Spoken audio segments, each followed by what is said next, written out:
The sermon which I am preaching this morning, in a sense, is not the usual kind of sermon, but it is a sermon and an important subject nevertheless. To never have sunlight. Who are you? You don't know. Don't tell me Negro, that's nothing. What were you before the white man named you a Negro? And where were you? And what did you have? What was yours? What language did you speak then? What was your name? It couldn't have been Smith or Jones or Bunch or Powell. That wasn't your name. They don't have those kind of names where you and I came from. No, what was your name? And why don't you now know what your name was then? Where did it go? Where did you lose it? Who took it? And how did he take it? What tongue did you speak? How did the man take your tongue? Where is your history? How did the man wipe out your history? What would you like people to think about it when you've gone? I'd like for them to say he took a few cups of love. He took 1 tablespoon of patience, 1 teaspoon of generosity, 1 pint of kindness. He took 1 quart of laughter, 1 pinch of concern, and then he mixed willingness with happiness. He added lots of faith, and he stirred it up well.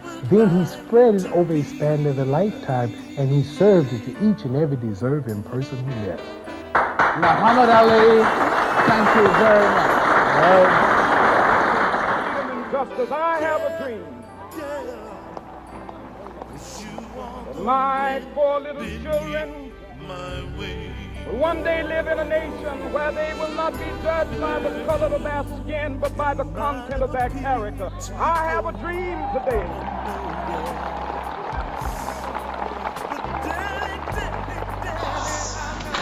See, there was a time, excuse me, when us meant Joe Louis knocking out somebody. And we went and got into bed. Got up the next morning, we knew when we went to work, nobody was going to mess with us.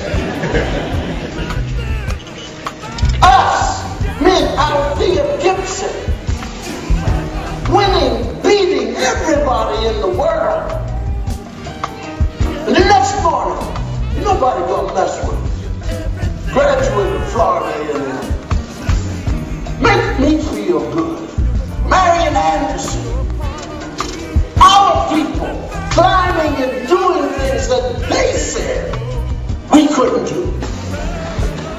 And when we fought, when our grandparents fought to level the playing field, and it was level, what did we do with it? One that gave us the right for choice, and now she was calling, and somebody had to answer. Who was going to answer? So they did.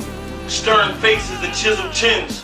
Devoted women and disciplined men who rose up from the ashes like a phoenix and said, don't worry, we'll stand in your defense. They tightened up their bootlaces and said goodbye to loved ones, families, and friends that tried to bombard them with the hold on. Wait a minute, took what ifs, and daddy, where you going? And mommy, why you leaving? They merely kissed them on their foreheads and said, don't worry, I have my reasons. You see, to this country I pledge my allegiance to defend it against all enemies, foreign and domestic. So as long as I'm breathing, I run through hellfire, meet the enemy on the front line, look him directly in his face, stare him directly in his eyes, and scream, I am America. We will not be terrorized. We will not be terrorized. I refuse to be afraid. I will fight you any country, any continent, any terrain. I'll fight to my last breath. And if by chance death is my fate, pin my medals upon my chest and throw old glory on my grave. But don't y'all cry for me. You see my father prepared a place. I'll be a part of his holy army, standing watch every day. Yes, we can.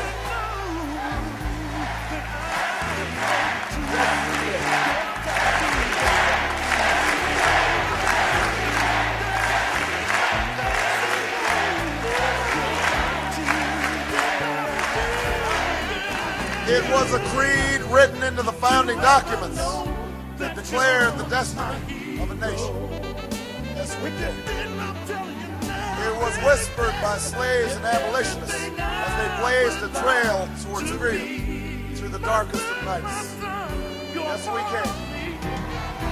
It was sung by immigrants as they struck out from distant shores and pioneers who pushed westward against an unforgiving wilderness. Yes, we can. It was the call of workers who organized, women who reached for the ballot, a president who chose the moon as our new frontier, and a king who took us to the mountaintop and pointed the way to the promised land. Yes, we can to justice and equality.